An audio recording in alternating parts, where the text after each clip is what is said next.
ഇത് ചെയ്യാതെ ഈ പേഷ്യൻറ്റിനെ അത്യാവശ്യമായിട്ട് ലേക്ക് ഷോറിൽ വിട്ടത് രക്ഷപ്പെടുത്താൻ വേണ്ടിയല്ല.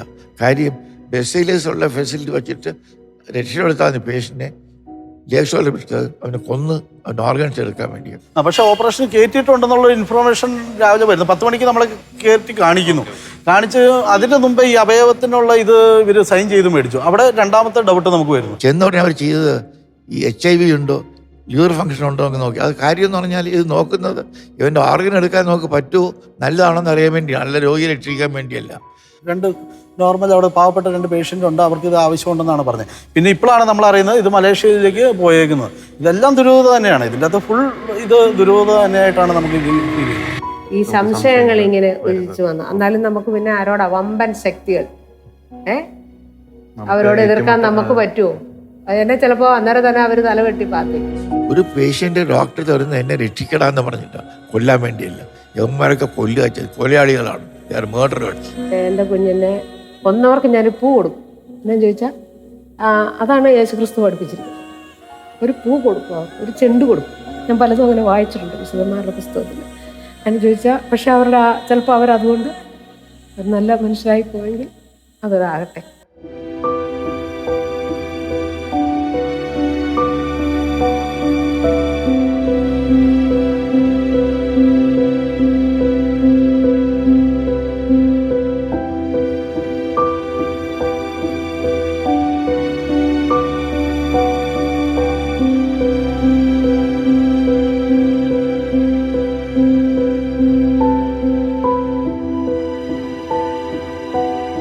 നമസ്കാരം.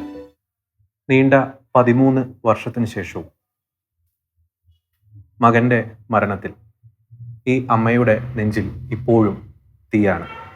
ഈ കഴിഞ്ഞ ദിവസമാണ് ബഹുമാനപ്പെട്ട കോടതി ഉടുമ്പൻചോല സ്വദേശിയായ എബിൻ്റെ അപകട മരണത്തിൽ അതിനെ തുടർന്നുണ്ടായ ചികിത്സയിൽ പിന്നീടുണ്ടായ അവയവ ദാനത്തിൽ അപാകത കണ്ടെത്തിയതിനെ തുടർന്ന് അന്വേഷണത്തിന് ഉത്തരവിട്ടിരിക്കുന്നത്. 13 വർഷം മുമ്പ് എന്താണ് സംഭവിച്ചത്? തൻ്റെ പ്രിയ മകനെക്കുറിച്ചുള്ള ഓർമ്മകൾ, ഒപ്പം മരണത്തെ തുടർന്നുണ്ടായ ചില സംഭവ വികാസങ്ങൾ പങ്കുവെക്കുകയാണ് ഓമന എന്ന് വിളിക്കപ്പെടുന്ന സാറാമ്മ എന്ന ഈ അമ്മ. ഈ ആദ്യം കുഞ്ഞിനെ എത്തിച്ചത് ഏത് ഹോസ്പിറ്റലിലായിരുന്നു? അത് കോതമംഗലത്ത് ബെസോലിയസ് ആശുപത്രിയിലാണ്. അവിടെ എത്തിയിട്ട് ചികിത്സയുമായി ബന്ധപ്പെട്ട് എന്തെങ്കിലും ഒരു വീഴ്ച? അത് ഞാൻ അവിടെ ചെന്ന് കണ്ടിട്ട് അപ്പം തന്നെ പോരുക ചെയ്തത്. അപ്പം തന്നെ ഞാൻ എന്നെ കൊണ്ടുവരിക വീട്ടിലേക്ക്. എൻ്റെ അവസ്ഥ അറിയാലോ. ഞങ്ങൾക്കൊരു കൺവെൻഷൻ ഉണ്ടായിരുന്നു അടിമാലിൽ. അത് കഴിഞ്ഞ് ഈ കുഞ്ഞുങ്ങളോട് ഞാൻ അവിടെ കയറാൻ പറഞ്ഞാണ്. പക്ഷെ അവരവിടെ കയറുമായിരുന്നെങ്കിൽ ചിലപ്പം അത് ഇവർക്കത് മാറിപ്പോയേനെ. പക്ഷെ അത് കയറാതെ അവർ ജോലിക്ക് പോകണമല്ലോ, പിറ്റേ ദിവസം രാവിലെ പോകണമല്ലോ, ഇച്ചിരി നേരം ഉറങ്ങണമല്ലോ എന്ന് ഓർത്താണ് അവർ ഓടി പോകുന്നത്. പക്ഷെ അത് വലിയ വിപത്ത് സംഭവിച്ചു എന്നേ എനിക്ക് പറയാൻ പറ്റുള്ളൂ. നവംബർ 29 വൈകിട്ട് 8 മണിയോടെയാണ് കറകടത്ത് വെച്ച് വണ്ടി ആക്സിഡൻ്റ് ഉണ്ടാകുന്നത്. അത് KCBയുടെ പോസ്റ്റിലിടിച്ചാണ് ആക്സിഡൻ്റ് ഉണ്ടാകുന്നത്. അതും KCBയുടെ ഭാഗത്തുനിന്ന് ഇതുണ്ടെന്ന് ഞാൻ FIR കാണിക്കണമെന്ന് ഞാൻ പറഞ്ഞു. പക്ഷേ അവിടെ തൊട്ട് FIR മാറ്റങ്ങൾ വരുത്തിക്കൊണ്ടിരിക്കുന്നതായിട്ടാണ് എനിക്ക്. കാരണം അന്ന് പോസ്റ്റ് നിന്നത് ടാറിങ്ങിൻ്റെ സെൻട്രൽ ഏകദേശം ഒരു 2 ഫീറ്റോളം ഉള്ളിലേക്ക് കയറിയായിരുന്നു. അതിലാണ് പിള്ളേർ ഇടിച്ച് ആക്സിഡൻ്റ് ആണ്. പുതിയ 2 പേരുണ്ടായിരുന്നു. അതിൽ പ്രദേശത്ത് ചേട്ടനും അനിയനുമായിരുന്നു. ചേട്ടനാണ് വണ്ടി ഓടിച്ചത്, ബിബിനാണ് വണ്ടി ഓടിച്ചിരുന്നത്. എബിൻ ബൈക്കിലിരിക്കുമായിരുന്നു. അപ്പോൾ പോസ്റ്റലിൽ ഇടിച്ചാണ് ഇത് ആക്സിഡൻ്റ് ഉണ്ടാകുന്നത്. അത് കഴിഞ്ഞിട്ട് അവിടുന്ന് നേരെ മാർ ബെസ്റ്റ് ജോസ് ഹോസ്പിറ്റലിലേക്ക് കൊണ്ടുപോകുന്നു. അവിടെ കൊണ്ടുപോകുമ്പോൾ എബിൻ്റെ തലയിൽ ബ്രെയിനിൽ ബ്ലഡ് ചെറുതായിട്ട് സ്പ്രെഡ് ആകുന്നുണ്ടെന്ന് പറഞ്ഞു. ഡോക്ടേഴ്സ് തന്നെയാണ് പറയുന്നത്. ഡോക്ടേഴ്സ് പറഞ്ഞു സ്പ്രെഡ് ആകുന്നുണ്ട്, അന്നേരം എത്രയും പെട്ടെന്ന് താഴോട്ട് കൊണ്ടുപോകും. വേറെ ഇതൊന്നുമില്ല, ബ്ലഡ് ഇതാകുന്നുള്ളൂ. ഓവർ ടൈം കഴിഞ്ഞ് കഴിഞ്ഞാൽ പ്രശ്നമാകുന്നുള്ളൊരു ഇൻഫർമേഷൻ മാത്രമുള്ളായിരുന്നു. ബിബിനെ കണ്ടാൽ കൂടുതൽ ഫ്രാക്ചേഴ്സ് ഉണ്ടായിരുന്നു. എബിനെ അത് തലയിലെ ആ ഒരു മുറിവല്ലാതെ വേറെ ദേഹത്തെ വേറെ ഒന്നും തന്നെ ഒന്നുമില്ല. ആള് നോർമൽ ഇത് തന്നെ, വേറെ ഒന്നും തന്നെ ഇല്ല. അങ്ങനെ നിൽക്കുന്നു. അത് കഴിഞ്ഞിട്ട് അവിടുന്ന് താഴെ ഹോസ്പിറ്റലിൽ എറണാകുളം ബേസായിട്ട് ലക്ഷോർ ഹോസ്പിറ്റലിലേക്ക് മാറ്റുക എന്നുള്ളൊരു ഓപ്ഷൻ ഇത് പറഞ്ഞു. അന്നേരം നമ്മൾ അങ്ങോട്ടുള്ള ഇത് ചെയ്ത് ആംബുലൻസ് വരുന്നതിന്, ലക്ഷോറിൻ്റെ ആംബുലൻസ് വന്നതിന് ഒരു 1 hour എടുത്തു. ഈ മാർ ബെസേലിയസ് ഹോസ്പിറ്റലിൽ അവിടെ ഈ ചികിത്സയുമായി ബന്ധപ്പെട്ട് എന്തെങ്കിലും ഒരു വീഴ്ച സംഭവിച്ചതായി പരാതി? അവിടെ വീഴ്ച സംഭവിച്ചെന്ന് പറഞ്ഞു കഴിഞ്ഞാൽ ഇതിൻ്റെ അകത്ത് ഡോക്ടേഴ്സിനാണ് കറക്റ്റായിട്ട് അറിയാവുന്നത്. കാരണം നേഴ്സുമാർ കറക്റ്റായിട്ട് നമ്മളോട് കുറേ കാര്യങ്ങൾ പറഞ്ഞായിരുന്നു. അതായത് ബിബിനെ കാണുമ്പോൾ പുറമെയുള്ള ഇത് മാത്രമേ ഉള്ളൂ. ബിബിന് ഉള്ളിൽ ബ്ലഡ് എടുക്കുന്നുണ്ട്, അത് പ്രഷർ കൂടിക്കഴിഞ്ഞാൽ പ്രശ്നമാകും. ഇപ്പം ചെറുതായിട്ട് എടുക്കുന്നുണ്ടെന്നുള്ളൊരു ഓപ്ഷനാണ്. അത് ടൈം നമ്മൾ വിലപ്പെട്ടതാണെന്ന് അവർ പറയുന്നുണ്ട്. പക്ഷേ ഈ നേഴ്സുമാരാണ് ഈ പറയുന്നത്. ഡോക്ടേഴ്സ് ഇതിൻ്റെ അകത്ത് നമ്മളോട് അത്ര കാര്യമായിട്ടൊന്നും പറഞ്ഞില്ല. അന്നേരം എൻ്റെ ബ്രദറും ഉണ്ടായിരുന്നു, പുള്ളിയോടും ജസ്റ്റ് ഒന്ന് സംസാരിച്ചായിരുന്നു. അന്നേരം അത് കഴിഞ്ഞിട്ട് ഇത്ര സീരിയസ് ഉള്ള ആളെ ഫസ്റ്റ് എബിനെ ആംബുലൻസിൽ കയറ്റുന്നു. കയറ്റി കഴിഞ്ഞിട്ട് ഡോക്ടറുമായിട്ട് സംസാരിക്കുന്നു. കമ്പനിയുടെ അന്ന് ഇവർ ജോലി ചെയ്യുന്ന പ്രൈവറ്റ് കമ്പനിയുടെ ആള് സംസാരിച്ചു കഴിഞ്ഞിട്ട് എബിനെ ഇറക്കിയിട്ട് തിരിച്ച് ബിബിനെ കയറ്റുന്നു. അന്നേരം നേഴ്സുമാർ കറക്റ്റായിട്ട് പറയുന്നുണ്ട്. കാരണം ബിബിന് പുറമേയുള്ള പ്രശ്നങ്ങളേ ഉള്ളൂ, എബിനാണ് പ്രശ്നം. ഈ രണ്ടുപേരെ ലേക്ഷോറിലേക്ക് മാറ്റാനാണോ? രണ്ടുപേരെയും. അന്നേരം ആംബുലൻസ് ഒന്ന് ICU ആംബുലൻസിൽ തന്നെ മാറ്റാനാണ് ഇത് ചെയ്തത്. അന്നേരം ആംബുലൻസ് ഒരെണ്ണം മാത്രമേ ഉള്ളായിരുന്നു. അവർ ഈ ലേക്ഷോറിലേക്ക് മാറ്റുന്നതിന് എന്തെങ്കിലും കാരണം പറയുന്നുണ്ട്? അതായത് ഇവിടെ അതിനുള്ള ബെസിവേഷൻ, അതിനുള്ള സൗകര്യം കുറവാണ് എന്നുള്ള രീതിയാണ് പറഞ്ഞത്.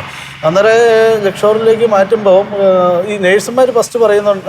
അവർ നമ്മളോട് എന്നോട് ചോദിച്ചു, ചേട്ടൻ കസിനല്ലേ, പുറമേ ഉള്ള ഒരു കമ്പനി ആൾക്കാരല്ലേ? അന്നേരം അവർ പറയുന്നത് നിങ്ങൾ എബിനെ കൊണ്ടുപോയി. നമ്മളന്നേരം അത് പ്രഷർ ചെയ്തിട്ട് പോലും അത് ഇത് ചെയ്യുന്നില്ല. അവർ പറയുന്നത് ഞങ്ങൾ കമ്പനി ആളെ കമ്പനി സ്റ്റാഫ് അവനാണെന്നുള്ള ഇതിൽ അവനെ ഇറക്കുന്നു.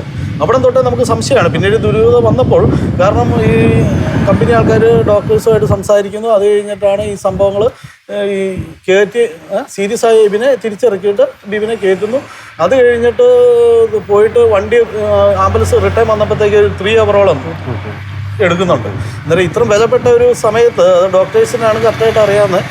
ഇന്നയാളെ പേഷ്യൻ്റെയാണ് ഫസ്റ്റ് കൊണ്ടുവന്നത്. അതൊന്നും നമ്മളോട് ഇത് ചെയ്തിട്ടില്ല. കുറേ വ്യക്തമായിട്ട് പറയുകയാണെങ്കിൽ ലേക്ഷോർ ഹോസ്പിറ്റലിലേക്ക് ആദ്യം കൊണ്ടുപോയത് ബിബിനെയാണ്. ബിബിന് ഫ്രാക്ചേഴ്സ്, പുറമേ ഉള്ള മുറിവുകളുണ്ട്. പക്ഷേ എബിനെ സംബന്ധിച്ചിടത്തോളം ബ്ലഡ് എടുക്കുന്നില്ല, ബ്രെയിനിലേക്ക് ചതവുണ്ട്. എബിനെ സംബന്ധിച്ചിടത്തോളം കുറെ കൂടി സീരിയസ് ആയിട്ടുള്ള സിറ്റുവേഷൻ എബിന്റെയാണ്. പക്ഷെ ആദ്യം ലേക്ഷോറിലേക്ക് കൊണ്ടുവന്നത് ബിബിനെയാണ്. എബിനെ കയറ്റിയിട്ട് റിട്ടേൺ ഇറക്കി തിരിച്ച് അന്നേരം പോലും ഡോക്ടേഴ്സ് അതിനെന്തെങ്കിലും ഒരു എക്സ്പ്ലനേഷൻ അവർ തരുന്നുണ്ട്? എന്തുകൊണ്ടാണ് ഇപ്പൊ ബിബിനെ ആദ്യം കൊണ്ടുപോകുന്ന? അല്ലെങ്കിൽ അത് അന്നേരം ഞാൻ ചോദ്യം ചെയ്തു. നമ്മൾ റിലേഷൻസ് ബിബിന്റെ ഫാദറിന്റെ, ഞാൻ മദറിന്റെ ഫാമിലിയിൽപ്പെട്ട ആളാണ്. ഫാദറിന്റെ ആൾക്കാരൊക്കെ ചോദിക്കുന്നുണ്ട് അതെന്നാണ് അങ്ങനെ ചെയ്യുന്നതെന്ന് ചോദിക്കുമ്പോൾ അവർ പറഞ്ഞത് ഇത് കമ്പനി സ്റ്റാഫ് അവരാണ്, അവരുടെ കാര്യം ആയതുകൊണ്ടാണെന്നുള്ള രീതിയിലാണ് അവർ പറയുന്നത്. പക്ഷേ ഇന്ന് നമ്മൾ ഇതിൻ്റെ ഈ ഡോക്ടേഴ്സ് അവിടെ ഉണ്ടായിരുന്ന ഷോറി ഉണ്ടായിരുന്ന ഡോക്ടർ എന്നൊക്കെ പറയുമ്പോൾ എല്ലാം കൂട്ടി വായിക്കുമ്പോൾ ഇതിൽ ടോട്ടൽ പണ്ടുള്ളതിനേക്കാൾ സംശയങ്ങൾ നമുക്ക് ഈ എബിന്റെ ചികിത്സയുമായി ബന്ധപ്പെട്ടുള്ള ഡോക്ടർ ലേക്ഷോറുമായിട്ട് ബന്ധപ്പെട്ട ഒരു ഡോക്ടറായിരുന്നു. അത് ഇപ്പോൾ നമ്മൾ ഇപ്പോഴത്തെ അന്വേഷണത്തിലാണ് നമ്മൾ അത് ബോധ്യപ്പെടുന്നത്. അന്നേരം നമുക്ക് പഴയ ഇതിൻ്റെ കൂടെ ഇതും കൂടി കൂടുതൽ സംശയങ്ങൾ ആകുന്നുണ്ട്. ഈ പേഷ്യൻ്റ് ആദ്യം പോകുന്ന മാർ ബസേലിയസ് ഹോസ്പിറ്റലാണ്. അവിടെ ന്യൂറോ സർജൻ ഉണ്ട്. ഞങ്ങളുടെ ഭാഷ പറഞ്ഞാൽ ഇയാൾക്ക് ഒരു സബ് ഡ്യൂറൽ ഹെമറ്റോമയും ഒരു സബ് ഹെമറേജ് ചെറിയ തോതിലുള്ള തകരാറാണ് ഉണ്ടായിരുന്നത്. നിസ്സാരമായിട്ട് ഒരു ന്യൂറോ സർജന് അരമണിക്കൂറിന് മാറ്റാവുന്ന കണ്ടീഷനാണ് ഇത് രണ്ടും. ഇത് ചെയ്യാതെ ഈ പേഷ്യൻറ്റിനെ അത്യാവശ്യമായിട്ട് ലേക്ക് ഷോറിൽ വിട്ടത് രക്ഷപ്പെടുത്താൻ വേണ്ടിയല്ല.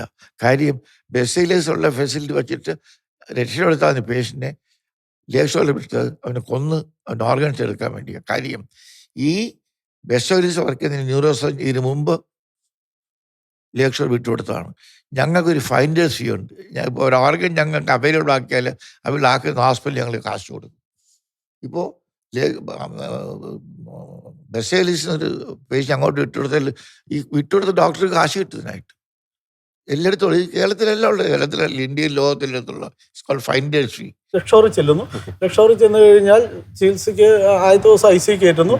പിറ്റേ ദിവസം രാവിലെ ഓപ്പറേഷൻ നടക്കും എന്നുള്ള രീതിയിൽ ICU കയറ്റുന്നു. അന്നേരം ഒന്നും നമ്മളോട് വേറെ ഒന്നും പറയുന്നില്ല. ICU കയറ്റി നമ്മൾ വേറെ ബ്ലഡ് എടുക്കുന്നുണ്ട്. ബാക്കി ചികിത്സയുടെ ഇതായിട്ട് നിന്നു. 30-ാം തീയതി രാവിലെ ഒരു 10 മണിയോടെ പറയുന്നു ഓപ്പറേഷൻ ചെയ്യണം, 4 ലക്ഷം രൂപ വേണം. അവിടെ കൊണ്ടുചെന്നപ്പോൾ തന്നെ ICUലായിരുന്നു. അതുമായിട്ട് ബന്ധപ്പെട്ട ചികിത്സകൾ കൊടുക്കുന്നുണ്ടെന്ന് പറയുന്നു. അവര് പറഞ്ഞതാണ്. പക്ഷെ നമ്മൾ അങ്ങനെ വിശ്വസിച്ചിരുന്നു. പക്ഷെ ഇത് പിന്നീട് പോസ്റ്റ്മോർട്ടം സർട്ടിഫിക്കറ്റിലേക്ക് പിന്നീട് വന്നത് എബിന്റെ ശരീരത്തിൽ മെഡിസിൻ ചെന്നിട്ടില്ലെന്നാണ്. അങ്ങനെ ഒരു ഇത് വന്നു. അവിടെയാണ് നമുക്ക് കൂടുതൽ സംശയങ്ങൾ ജനിക്കുന്നത്. അത് അതുവരെ അത് കഴിഞ്ഞിട്ട് ഇതിൻ്റെ ഇടയ്ക്ക് ചില കാര്യങ്ങൾ ഈ മാറ്റി കയറ്റി അങ്ങനെ ചെറിയ ചെറിയ കാര്യങ്ങളാണ് നമ്മുടെ ഇതിൽ ഇത് പോകുന്നത്. പിന്നെ അത്ര ലക്ഷോർ ഹോസ്പിറ്റലാണ്, അത്ര നന്നായിട്ട് കൊച്ചു രക്ഷപ്പെടും എന്നുള്ള ഇതിൽ നമ്മൾ നിൽക്കുന്നു. 10 മണിയാകുമ്പോൾ 4 ലക്ഷം രൂപയുണ്ട് ഓപ്പറേഷന് ആവശ്യം വരുമെന്ന് പറഞ്ഞു. അത് ഇവർ ജോലി ചെയ്ത കമ്പനിയാണ് ഇത് ചെയ്യുന്നത്. ഞാനും ആ ക്യാഷുമായിട്ട് പോകാൻ ഞാനും കൂടെ ഉണ്ട്. എബിൻ ജോലി ചെയ്ത കമ്പനിയാണ്? എബിനല്ല, ബിബിനും എബിൻ്റെ മദറും ജോലി ചെയ്ത കമ്പനി അതിൻ്റെ ക്യാഷ് അടയ്ക്കാന്നുള്ള ഇത് ചെയ്യുന്നു. അന്നേരം അതുമായിട്ട് ഞാനും ഉണ്ട്, അവിടുത്തെ MD-യുടെ അനിയനുണ്ട്, പുള്ളിയുടെ അളിയനും ഉണ്ട്. ഇത്രയും പേരും കൂടിയാണ് ക്യാഷുമായിട്ട് അവിടെ ചെല്ലുന്നു. അവിടെ ചെന്ന് കഴിഞ്ഞിട്ട് പിന്നെ അന്നേരമാണ് ചെന്ന് കുറച്ച് കഴിയുമ്പോഴത്തേക്ക് ചെയ്യണോ വേണ്ടേ എന്നുള്ളൊരു കൺഫ്യൂഷനൊക്കെയാണ് അവിടെ സംസാരം വരുന്നത്. ഈ ഓപ്പറേഷൻ എന്തിന്റെ ഓപ്പറേഷൻ ഇവർ പറയുന്നത്? അവര് ബ്രെയിനിൽ ബ്ലഡ് കൊട്ടായതിന് ഓപ്പറേഷനാണ് പറയുന്നത്. ഞാൻ 2ാമത്തെ ദിവസമാണ് ചെല്ലുന്നത്. കുഞ്ഞിനെ കണ്ടിട്ട് ഞാൻ പോര് ചെയ്ത്. പിന്നെ അന്നേരം ഇവരെല്ലാം അവിടെ നോക്കുന്നുണ്ട്. ഞാൻ പറഞ്ഞില്ലേ എൻ്റെ 2-3 ദിവസത്തെ ഒരു അവസ്ഥ എന്ന് പറഞ്ഞാൽ വീട്ടിൽ വന്ന് ഞാൻ കട്ടിലെ കിടക്കുമായിരുന്നു. ഒരു കാര്യവും പിന്നെ വേറെ ഒന്നും അത് തന്നെയല്ലേ, നമ്മുടെ മനസ്സിൽ ഇതൊന്നും ഇല്ലല്ലോ. എന്നുവെച്ചാൽ എൻ്റെ കുഞ്ഞിന് നല്ല ചികിത്സ കൊടുക്കും, അവർ നോക്കിക്കൊള്ളും, എൻ്റെ കാര്യം നോക്കാൻ ആൾക്കാരുണ്ട് എന്നുള്ള ചിന്തയിലാണല്ലോ നമ്മള്. അതുകൊണ്ട് നമ്മൾ യാതൊന്നും അങ്ങനെ ശ്രദ്ധിച്ചില്ല. പിന്നെ 3ാമത്തെ ദിവസം കുഞ്ഞ് മരിച്ചു പോവുള്ളൂ എന്നെ വിളിച്ചു വരാൻ പറഞ്ഞു, കാണാൻ പറഞ്ഞു. ആദ്യത്തെ ദിവസം കുഞ്ഞിനെ കണ്ടപ്പോൾ കുഞ്ഞിന്റെ അവസ്ഥ എന്തായിരുന്നു? എബിന്റെ അവസ്ഥ എന്തായിരുന്നു? അപ്പൊ ഇവര് വെന്റിലേറ്ററിലാണ്. ആദ്യത്തെ ദിവസം വെന്റിലേറ്ററിലായിരുന്നു. പക്ഷെ ഞാൻ 3ാമത് വരുമ്പോ വെന്റിലേറ്ററിൽ ചെറിയ മൂക്കത്ത് അതേ ഉള്ളായിരുന്നു. അത് ഉണ്ടോന്ന് എനിക്ക് സംശയമാണ്. എനിക്ക് എന്റെ റിലേയുടെ ഇതുകൊണ്ടേ ചുമ്മാ വട്ടത്തിൽ തല കെട്ടിയിരിക്കുന്ന ഒരു ബാൻഡ് ഇട്ട് കെട്ടിക്കുന്നതായിട്ടാണ്, കുഞ്ഞ് ചുമ്മാ കിടക്കുന്നതായിട്ടാണോ എന്ന് എനിക്ക് ഒരു കട്ടിലയിൽ കിടക്കുന്നതായിട്ടാണ്. ക്യാഷുമായിട്ടാണ് ഇവിടുന്ന് പോയതും. പക്ഷേ അത് കഴിഞ്ഞപ്പോൾ ഹോസ്പിറ്റലിൽ നിന്ന് ചെയ്താൽ പ്രയോജനം, അത് കൊച്ചു കോമ സ്റ്റേജ് ആവും, പല ഇത് കാര്യങ്ങൾ പറയുന്നുണ്ട്. ഹോസ്പിറ്റലിൽ നമ്മളോട് ഈ കാര്യങ്ങൾ പറയുന്നുണ്ട്. അതിന്റെ ഈ ഓപ്പറേഷന്റെ വരിവരായികൾ നമ്മളെ ബോധ്യപ്പെടുത്തുന്നുണ്ട് അല്ലെ? അതാണോ? ഓപ്പറേഷന്റെ അതായത് ഓപ്പറേഷൻ ചെയ്താൽ രക്ഷപ്പെടും, 4 ലക്ഷം രൂപ ഇത് ഉറപ്പില്ല രക്ഷപ്പെടും എന്നുള്ള രീതിയൊക്കെ നമ്മൾ സംസാരിക്കുന്നുണ്ട്. പിന്നെ നമ്മൾ കുറച്ച് കഴിഞ്ഞ് കഴിഞ്ഞപ്പോൾ ആന്റിയോട് ഇവര് എബിന്റെ അമ്മയോട് സംസാരിക്കുന്നു. ഇങ്ങനെ കൊച്ച് കോമ സ്റ്റേജ് ആവും എന്നൊക്കെ പറഞ്ഞെന്ന് പിന്നീടാണ് നമ്മൾ അറിയുന്നത്. അന്നേരം സംഭവം അറിയുന്നില്ല. അത് കഴിഞ്ഞിട്ട് ഇങ്ങനെ ആൻറ്റിയോട് ഇത് പറഞ്ഞ് ദാനം ചെയ്യുന്നുണ്ടോന്ന്, കൊച്ച് വെന്റിലേറ്റർ പോവുക, കോമ സ്റ്റേജ് ആവും, അല്ലെങ്കിൽ പിന്നെ എഴുന്നേറ്റ് നടക്കാനോ അങ്ങനെ പറ്റിയ ബെഡിൽ തന്നെ ആയിരിക്കും. അതെന്നാ ഈ സംസാരമൊക്കെ എന്നാ നടക്കുന്നത്? 30-ാം തീയതി തന്നെയാണ് നടക്കുന്നത് ഈ വെന്റിലേറ്റർ കഴിഞ്ഞാൽ കോമ സ്റ്റേജ് ആവും എന്നൊക്കെ പറയുന്നത്? ഡേറ്റ് ഒരു ദിവസം അവിടെ 2ാമത്തെ ദിവസമാണ്. ഈ ഓപ്പറേഷനുമായി ബന്ധപ്പെട്ട് പിന്നീട് എന്തെങ്കിലും ചർച്ചകൾ നടക്കുന്നുണ്ടോ? അല്ല, അത് അന്നേരം ചോദിക്കുന്നു ഓപ്പറേഷൻ BP കൂടുതലാണ്, അതുകൊണ്ട് ഓപ്പറേഷൻ നടത്താൻ പറ്റിയാലെന്ന് പറയുന്നു ഹോസ്പിറ്റലിൽ നിന്ന് പറയുന്നു. അത് പിന്നെ മെഡിക്കൽ ഇതാണെന്ന് നമുക്ക് അറിയത്തുള്ളൂ. അന്നേരം അവര് പറയുന്നതാണ് നമുക്ക് അറിയത്തുള്ളൂ. നമ്മൾ അന്നേരം കൊച്ചു രക്ഷപ്പെടും, നമ്മൾ പ്രാർത്ഥനയോടെ ഇരിക്കുന്നു, കൊച്ചു രക്ഷപ്പെടട്ടെ എന്നോർത്ത് നമ്മൾ നിൽക്കുന്നു. ആ സമയത്താണ് പിന്നെ BP കൂടുതലാണ്, ഓപ്പറേഷൻ കയറ്റി എന്ന് പറയുന്നു. കയറ്റി കഴിഞ്ഞിട്ട് കുറച്ചു നേരം കഴിഞ്ഞപ്പോഴത്തേക്ക് 4 ലക്ഷം രൂപ കൊടുത്തായിരുന്നോ? സബ്മിറ്റ് ചെയ്തായിരുന്നോ? അതിൽ ക്യാഷ് അടച്ചിട്ടില്ല. പക്ഷെ ഓപ്പറേഷൻ കയറ്റിയിട്ടുണ്ടെന്നുള്ള ഇൻഫർമേഷൻ രാവിലെ വരുന്നു. 10 മണിക്ക് നമ്മൾ കയറ്റി കാണിച്ച് അതിന്റെ മുമ്പേ ഈ അവയവത്തിനുള്ള ഇത് ഇവര് സൈൻ ചെയ്ത് മേടിച്ചു. അവിടെ 2ാമത്തെ ഡൗട്ട് നമുക്ക് വരും. അതായത് കൊച്ചിനെ നോർമൽ ഓപ്പറേഷൻ ചെയ്യുന്നതിന്, അതായത് രക്ഷപ്പെടുവോ ഇല്ലയോ, ക്യാഷുമായിട്ട് അവിടെ ചെന്ന് നിൽക്കുമ്പോൾ തന്നെ ഈ ഒരു സർട്ടിഫിക്കറ്റ് അവയവദാനത്തിന്റെ സൈൻ മേടിച്ചിരുന്നു. അവിടെ അവർ പറയുന്നുണ്ട് ഇതിന് ഓപ്പറേഷൻ ചെയ്യാം, BP കൂടുവാണെങ്കിൽ നമുക്ക് ചെയ്യാം, ഷുഗർ എന്തോ കൂടുതലാണ് അത് താഴുവാണെങ്കിൽ ചെയ്യാം, 98% ഇതുള്ളൂ എന്നെല്ലാം ഇവർ പറയുന്നുണ്ട്, എന്നെ വിളിച്ച് പറയുന്നുണ്ട്. അപ്പം നമ്മൾ എന്താ ദൈവമേ, മനസ്സരിയണ ദൈവത്തോടല്ലേ പ്രാർത്ഥിക്കാൻ പറ്റും നമുക്ക്, വേറെ ആരോട് നമുക്ക് ഡോക്ടർമാരെന്തായാലും അവരുടെ കൈ ദൈവം തമ്പുരാൻ കരണം കൊടുത്തല്ലേ പറ്റുള്ളൂ. അപ്പം അതുകൊണ്ട് നമ്മളെല്ലാവരും മുട്ടുപാട്ട് പ്രാർത്ഥിച്ചുകൊണ്ടിരിക്കുമായിരുന്നു. അത്രേ നമുക്കറിയത്തുള്ളൂ. പിന്നെ എന്നോട് പറഞ്ഞു ഇരിക്കാൻ പറഞ്ഞു.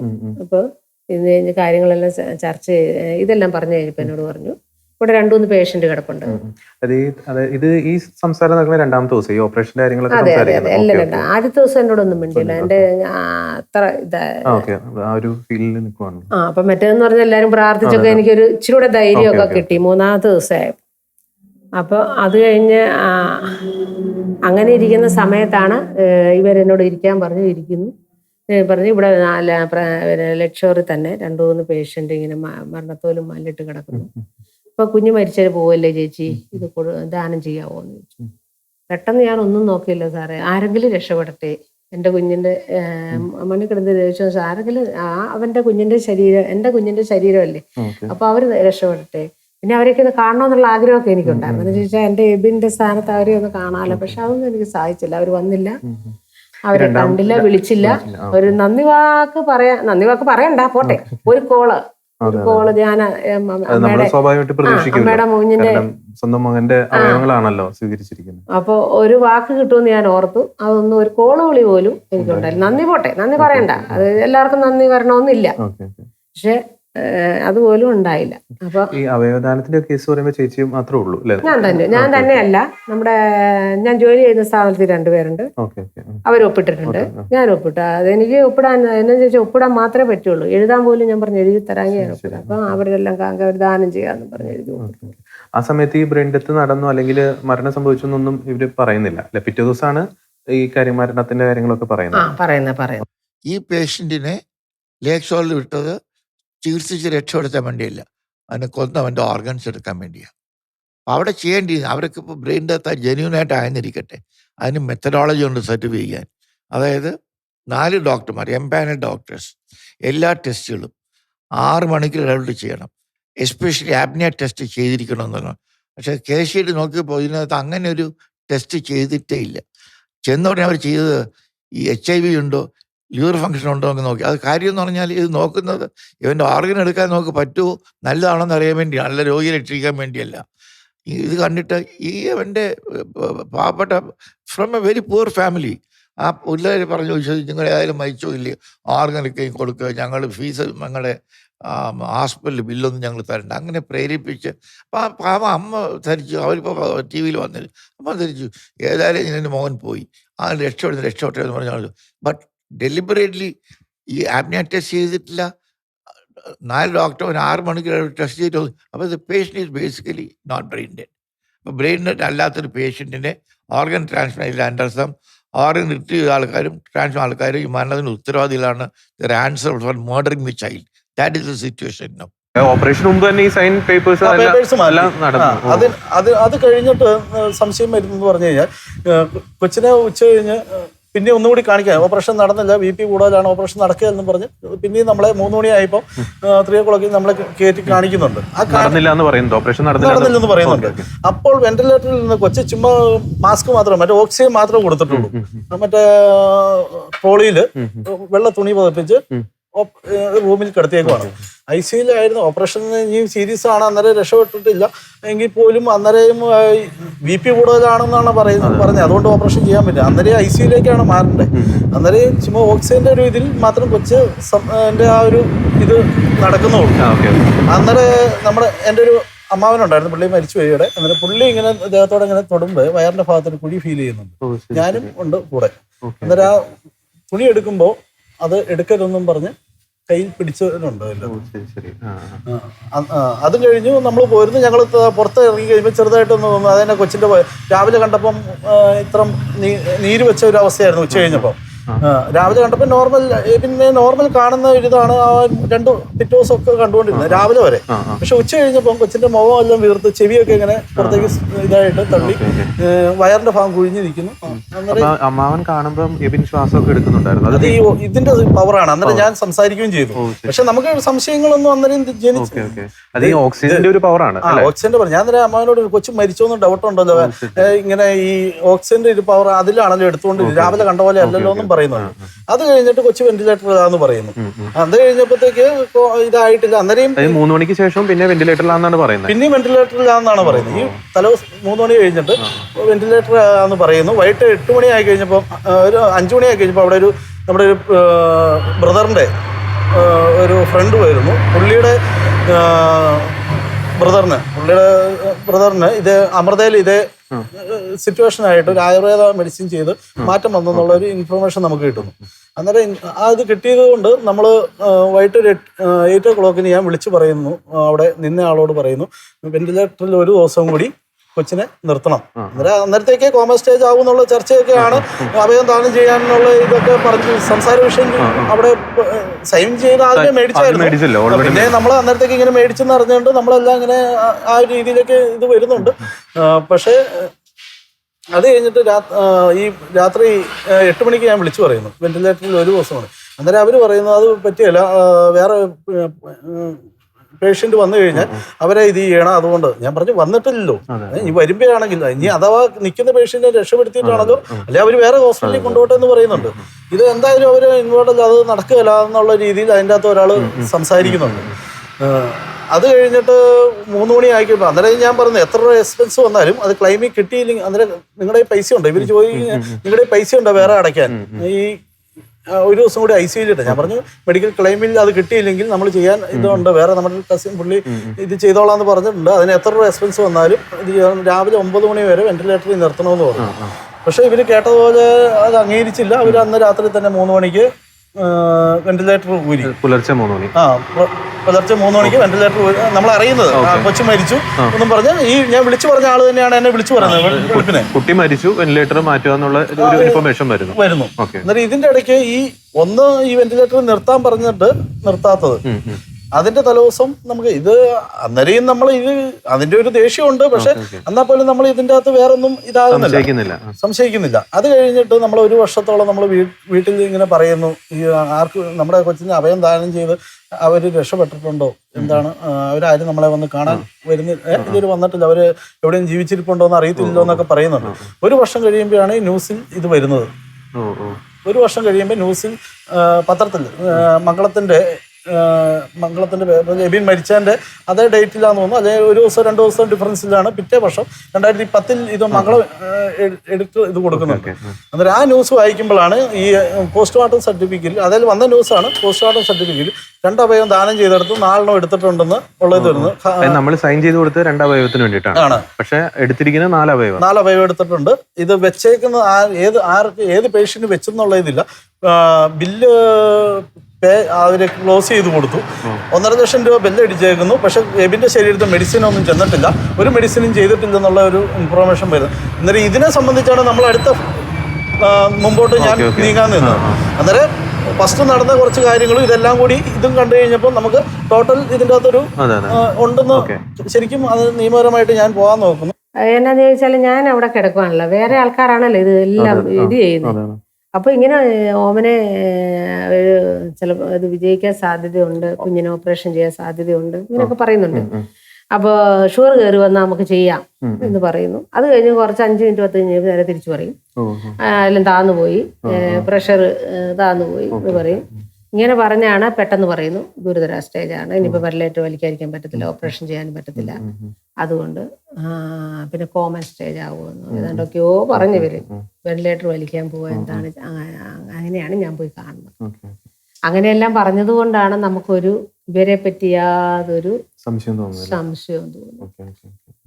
പിന്നെ എന്നാന്ന് ചോദിച്ചാൽ നേരെ വാ എന്നുള്ളവർക്ക് ഈ കുരുട്ടുകുത്തി ഒന്നും അറിയത്തില്ലല്ലോ. അവിടെയാണ് ഏറ്റവും വലിയ പ്രശ്നം. നമുക്ക് എന്തെങ്കിലും ഒരു ഇനിയും നമുക്ക് ചിന്തിക്കാം, വ്യത്യാസമല്ല. നീ രോഗിക്കാൻ ശേഷം മെഡിസിൻ കൊടുത്തിട്ടില്ലല്ലോ, ഇപ്പോഴല്ലേ അറിയുന്ന നമ്മള് മെഡിസിൻ. ഞാൻ പറഞ്ഞു കുഞ്ഞിന്റെ ഇവിടെയൊക്കെ ഒന്ന് വീങ്ങിയിട്ടുണ്ടല്ലോ, അതെന്താണ് മെഡിസിൻ കൊടുക്കുന്നില്ലേ ഇവര്, എന്താ എന്ന് ഞാൻ ചോദിച്ചിട്ടുണ്ട്. പക്ഷെ നമുക്ക് അവരെല്ലാം ചെയ്യുന്നുണ്ട് എന്നല്ലേ നമ്മൾ അറിഞ്ഞത്. നമുക്ക് കാണാൻ സാധിക്കുന്നത് നമ്മൾ അങ്ങനെ കയറി കാണുമ്പോൾ മാത്രമേ അമ്മ അത് എന്റെ റിലേ മൊത്തം ഇതല്ലേ, ഇതൊന്നും നമ്മുടെ ശരീരം ഇതുണ്ടല്ലോ. പിന്നെ എന്നാന്ന് ചോദിച്ചാൽ നമ്മളെ ചതിക്കില്ല, നമ്മളെ 100% നമുക്ക് സേഫ്റ്റി ആണ്. പിന്നെ ദൈവം വിളിച്ചാൽ പോകണ്ടേ, അവന് ആയസത്രേ ഉള്ളൂ, ദൈവം വിളിച്ചാൽ പോകണ്ടേ എന്നാണ് ഞാൻ ഓർത്തത്.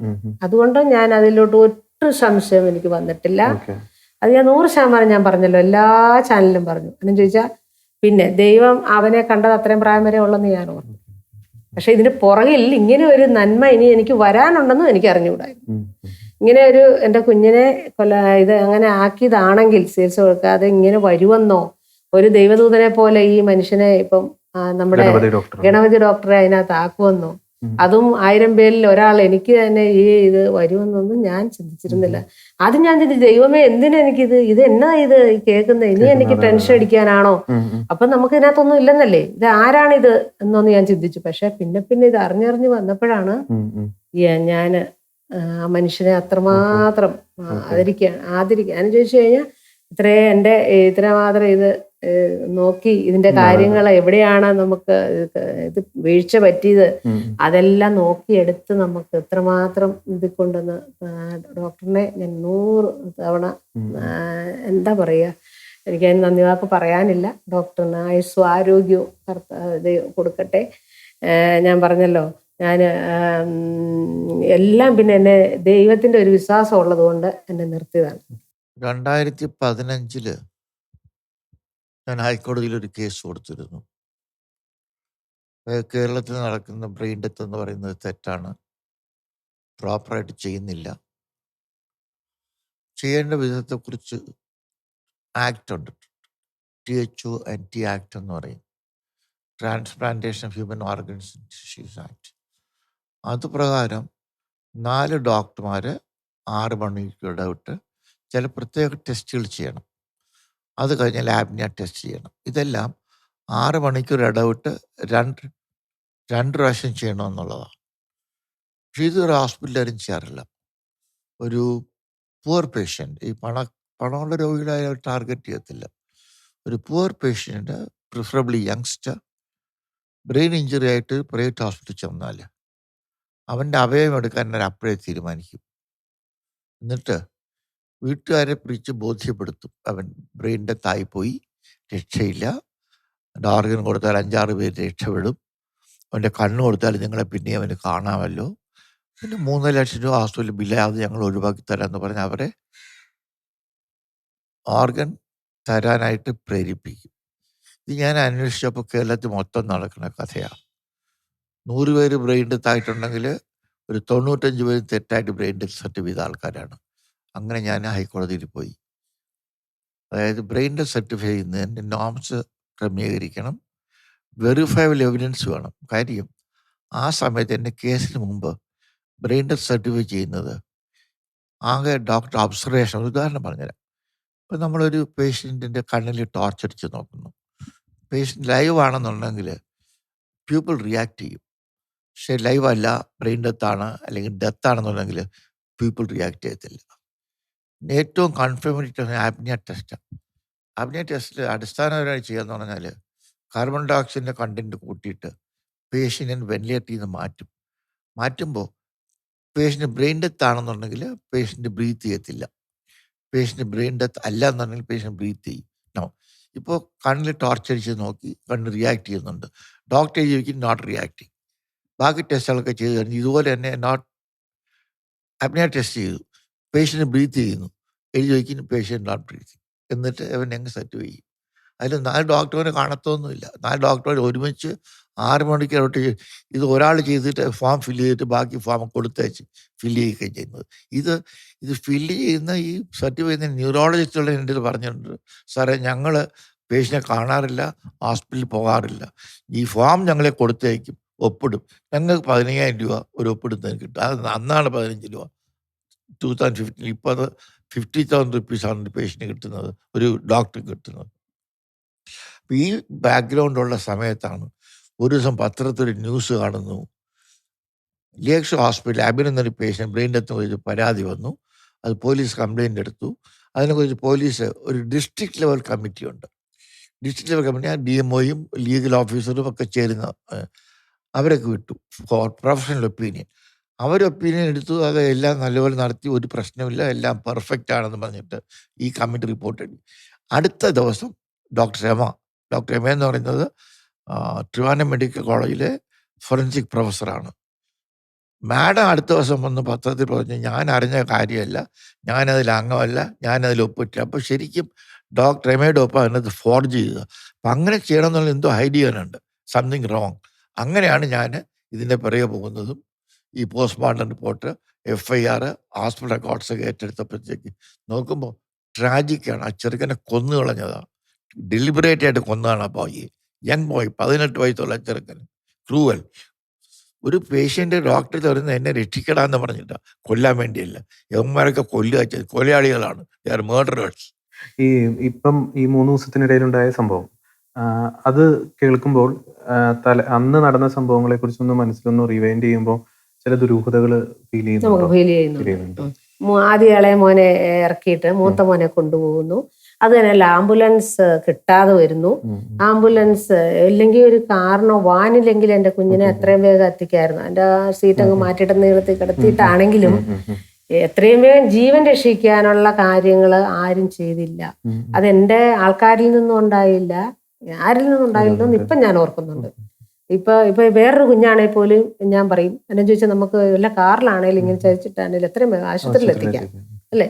ഇപ്പൊ 3 മണി എന്നൊക്കെ പറയുമ്പോ 8:30 നടന്ന സംഭവം നോക്കണം. കുഞ്ഞുങ്ങളുടെ തലയില് ഈ കോട്ടിങ് ആയിട്ട് ബ്ലഡ് എത്രമാത്രം ഉണ്ടായി കാണും. പിന്നെ 2-3 ദിവസം വീണ്ടും ചികിത്സിക്കാതെ കിടക്കുക എന്ന് പറയുമ്പം എന്തോ ഒരു ക്രൂരതയാണ്.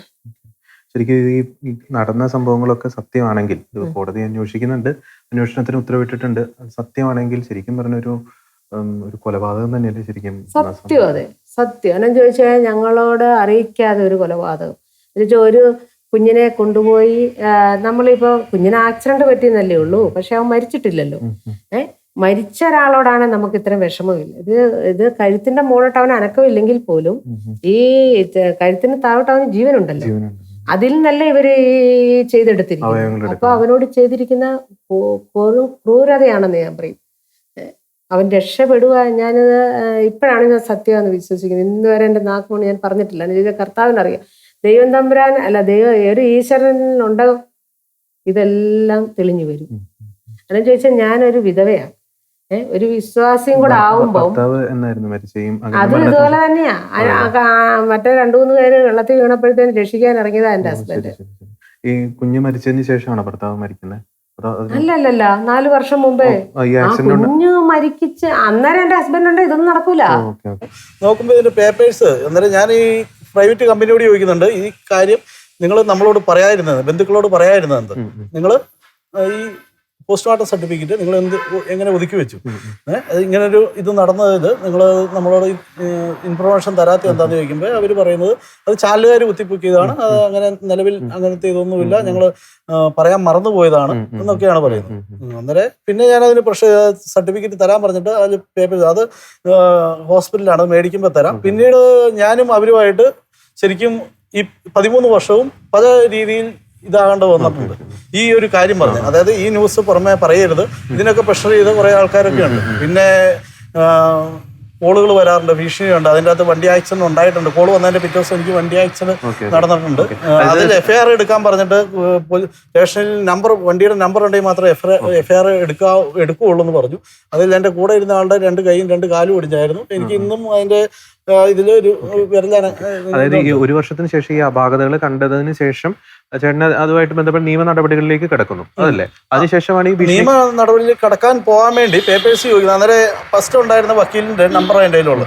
അന്നേരം വക്കീലിനെ വിളിക്കുന്നു, ജോർജ് എന്ന് പറഞ്ഞ സാറായിരുന്നു തോന്നുന്നു. അന്നേരം വിളിച്ചു കഴിഞ്ഞിട്ട് സാർ പറഞ്ഞു ആ കേസ് എൻ്റെ അത് ശരി വേറെ മാറ്റിയിട്ടുണ്ടെന്ന് പറഞ്ഞു. അന്നേരം ഞാനിത് ഇവരോട് പറയുന്നുണ്ട്, ഞാൻ ഫസ്റ്റ് FIR ഇട്ടാണ്, അടുത്തതും തുടരും ഞാൻ തന്നെ ഇത് ചെയ്യാന്ന്. പക്ഷെ നമ്മൾ ആ ഒരു കോംപ്രമൈസിൽ ഇതില്ലാത്തതുകൊണ്ടായിരിക്കണം അത് വേറെ ആളുമായിട്ട് അവരുമായിട്ട് തന്നെ ഈ കേസ് മുമ്പോട്ട് കൊണ്ടുപോയി. ഈ കേസിൽ എന്തൊക്കെയായിരുന്നു നമ്മൾ ഈ FIR ഇട്ടതിൽ എന്തൊക്കെയായിരുന്നു ചൂണ്ടിക്കാണിച്ചിരുന്നത്? ഈ ചികിത്സ FIR ഇട്ടപ്പോൾ ഞാൻ പറഞ്ഞത് കൊച്ചു ഇങ്ങനെ ആക്സിഡന്റ് മരിച്ചിട്ടുണ്ട്. അന്നേരം പിന്നെ KCBയുടെ പേരിൽ പോസ്റ്റ് സെന്ററിൽ നിന്നതിന്റെ പേരിൽ അതിന്റെ ഇത് എഴുതാൻ പറഞ്ഞു. പക്ഷേ SI എഴുതാൻ തയ്യാറായില്ല. പക്ഷേ ഈ FIR ഇടുന്നതിന് കൊച്ചു മരിച്ച് ഇതെല്ലാം നടന്നു കഴിഞ്ഞിട്ടാണ് ഈ ഫസ്റ്റ് FIR തന്നെ. അന്നേരം തന്നെ ഇതിന് വാല്യൂഡ് ഉണ്ട്. അത് ആക്സിഡന്റ് ചികിത്സാ പിഴവുകൾ നമ്മൾ ചൂണ്ടിക്കാണിച്ചു. ചികിത്സാ പിഴവ് എന്ന് പറഞ്ഞാൽ ഇത് അന്വേഷണം വേണമെന്നുള്ളതാണ്. വെന്റിലേറ്റർ ഞാൻ ഒരു ദിവസം കൂടി നീട്ടിത്തരാൻ പറഞ്ഞ് നിന്നില്ല. ആ ഒരു പോയിന്റ് ഞാൻ പറഞ്ഞു. അത് ഇതിന്റെ അകത്ത് ആവശ്യമില്ലെന്ന് എഴുതി ചേർത്തിട്ടില്ല. പക്ഷെ അടുത്ത ഈ ന്യൂസ് വന്നു കഴിഞ്ഞപ്പം കോതമംഗലം. പിന്നെ ഇത് വന്നു കഴിഞ്ഞപ്പോൾ ഞാൻ പിന്നെ അതിന്റെ കേസ് അതിന്റെ പേപ്പേഴ്സ് ഒന്നും നമ്മുടെ തരികയില്ലായിരുന്നു. ഈ ലേക്ഷോർ ഹോസ്പിറ്റലുമായിട്ട് പിന്നെ ബന്ധപ്പെടാൻ ശ്രമിച്ചിരുന്നോ? എനിക്ക് ലേക്ഷോർ ഹോസ്പിറ്റലുമായിട്ട് അന്നും ഇന്നും എനിക്ക് ഇതില്ല. എനിക്ക് ഇതിൻ്റെ അകത്ത് വേറെ ഇൻവോൾവ് ആയിരുന്നവരോ എന്തൊക്കെ ഒരു മാഫിയാണ് ഇതിൻ്റെ അകത്ത്. ഒരു ഡോക്ടറും കാണും, ബാക്കി മാഫിയൊക്കെയാണ് ഇതിൻ്റെ അകത്ത് പ്രവർത്തിച്ചത്. ഇപ്പൊ 8 ഡോക്ടേഴ്സിന് ഇത് പറഞ്ഞാൽ അതിൻ്റെ അകത്തൊന്നും ഞാൻ ഇപ്പോഴാണ് നമ്മൾ അറിയുന്നത്. ഇതിൻ്റെ അകത്ത് ഇതിന്റെ നിയമവശങ്ങളൊന്നും നമുക്ക് കറക്റ്റായിട്ട് അറിയത്തുമില്ലായിരുന്നു. അന്നേരം പിന്നീടാണ് പിന്നെ ഇതിൻ്റെ അകത്ത് അന്ന് നമ്മൾ ഓർത്ത ഒരു മാഫിയ ഇതിൻ്റെ അകത്ത് ഇത് ചെയ്തിട്ടുണ്ട്. പക്ഷെ അത് കൺഫേം ആണ് എന്നുള്ള ഇതാണ്. അത് കോടതി അന്വേഷിച്ച് കണ്ടുപിടിക്കട്ടെ എന്നുള്ള ഇത് തന്നെയാണ്. അതിൻ്റെ അകത്ത് കുറെ സംശയ ഇതിൽ തന്നെ നിൽക്കുന്ന ഒത്തിരി ആൾക്കാരുണ്ട്. കാരണം എന്ന് പറഞ്ഞു കഴിഞ്ഞാൽ ഈ കേസ് 2-3 പ്രാവശ്യം അന്വേഷണം വന്നിട്ട് പോലും ഇത് മുമ്പോട്ട് പോകാതെ പോലീസിനെ സ്വാധീനിച്ച് പോയത്. കാരണം പോലീസുകാർ തന്നെ അന്ന് കേസ് ജെനുവിനാണെന്ന് വരെ എന്നോട് പറഞ്ഞിട്ടുണ്ട്. ഈ ആദ്യത്തെ അന്വേഷണത്തിൽ തന്നെ പോലീസുകാർ ജെനുവിനാണ്, ഇത് മുമ്പോട്ട് കോംപ്രമൈസിങ്ങിനാണ് അവർ. പിന്നെ ഇത് മുമ്പോട്ട് പോകാനുള്ള ഇതിൽ പോലീസുകാരും 2-3 പ്രാവശ്യം പോലീസുകാർ എന്നെ വന്ന് കണ്ടിട്ടുണ്ട്. അന്നേരം ഇതിൽ 2 രീതിയിൽ അന്നേ ഇതുള്ളതാണ്. അന്ന് ഇത് തടയിട്ടവർ ആരൊക്കെയാണെന്നാണ് നമുക്ക് അറിയേണ്ടത്. ഈ ഇതുമായിട്ട് ബന്ധപ്പെട്ട അപാധകളെ ചൂണ്ടിക്കാണിച്ചപ്പോൾ ഈ പറഞ്ഞ പോലെ ശക്തമായിട്ടുള്ള ഭീഷണികള്, സമ്മർദ്ദങ്ങള് എല്ലാം വരുന്നുണ്ട്. അത് വന്നത് ഞാൻ 13 വർഷമായിട്ട് അതിൻ്റെ അത് ചെറിയ ചെറിയ പ്രശ്നങ്ങൾ കുറച്ച് നാളായിട്ട് അതിൽ എന്നാ പറയുന്നത് പേഴ്സണൽ ആയിട്ടുള്ള പ്രശ്നങ്ങളായിട്ട് നിന്ന് കുറച്ച് കാര്യങ്ങളുണ്ട്. പക്ഷെ എനിക്ക് വന്നതെന്ന് പറഞ്ഞാൽ ഒരു പ്രാവശ്യം കോംപ്രമൈസ് കോള് വന്നു. വർഷം 7-8 വർഷം ആദ്യത്തെ അന്വേഷണത്തിലാണ്. അതെന്താ അവര് പറയണെന്താ? അവര് എന്നോട് പറഞ്ഞത് ഇത്ര വലിയ ഇത് വൻ സ്ഥാപനങ്ങളുടെ പേരിലുള്ളൊരു കേസാണ്, അത് കൊച്ചു പോയി നിങ്ങളുടെ കാര്യങ്ങൾ എന്തെങ്കിലും പറഞ്ഞു കഴിഞ്ഞാൽ അല്ല അതിൻ്റെ അകത്ത് പിന്നെ ആ നമ്പറിൽ വിളിച്ചത്. അത് കഴിഞ്ഞിട്ട് ഫോൺ അന്നേരം കട്ടായി. അത് കഴിഞ്ഞ് വൈകിട്ട് വേറൊരു കോളിൽ വരുന്നു, നിങ്ങളോട് രാവിലെ സംസാരിച്ചാൽ അത് നമ്മുടെ ഫുൾ ഡീറ്റെയിൽ വെച്ചാണ് പറയുന്നത്. അതായത് നിങ്ങൾ ഇന്ന സ്ഥലത്ത് താമസിക്കുന്നതാണ്, നിങ്ങൾക്ക് നിങ്ങളുടെ പിള്ളേർക്ക് ഇത്ര പ്രായമല്ലേ ഉള്ളൂ, മക്കൾക്ക് ഇത്ര പ്രായമല്ലേ ഉള്ളൂ, നിങ്ങൾ ഈ കേസിൽ കോംപ്രമൈസ് ആയില്ലെങ്കിൽ നടക്കുന്ന വേറെ ആയിരിക്കും, നിങ്ങൾ വെച്ചേക്കുക എന്ന് പറയുന്നു. അന്ന് തന്നെ എനിക്ക് ഒരു പോലീസ് ഉദ്യോഗസ്ഥന്റെ ഇത് വരുന്നു, നിങ്ങൾക്ക് ഭീഷണി കാണും, അതുകൊണ്ട് നിങ്ങൾ ഒന്ന് കെയർ ആയിട്ട് നടക്കണമെന്ന് പറയുന്നു. അന്ന് വൈകിട്ട് തന്നെ എന്നോട് ഈ കേസ് ഏകദേശം മുമ്പോട്ട് മൂവ് ആകുന്നുണ്ട്, അതുകൊണ്ട് ഇച്ചിരി ഭീഷണി കാണുമെന്ന് പറയുന്നു. അതിൻ്റെ പിറ്റേ ദിവസം തന്നെ കടമറ്റത്ത് വെച്ച് രാജസ്ഥാൻ മാർവലിൻ്റെ അടുത്ത് വെച്ച് വണ്ടി ആക്സിഡന്റ് ഉണ്ടാകുന്നു. കോഴഞ്ചേരി MOയിൽ അതിൻ്റെ ചികിത്സ തേടുന്നു. അതിൻ്റെ FIR ചൂണ്ടി പോലീസിനെ ഇടാൻ പറയുന്നു. അവർ കേസ് എടുക്കാൻ വണ്ടി നമ്പർ ഇല്ലാതെ എടുക്കാൻ തയ്യാറല്ലെന്ന് പറയുന്നു. ഈ ഇടിച്ച വണ്ടി ഒന്നും അറിയത്തില്ല.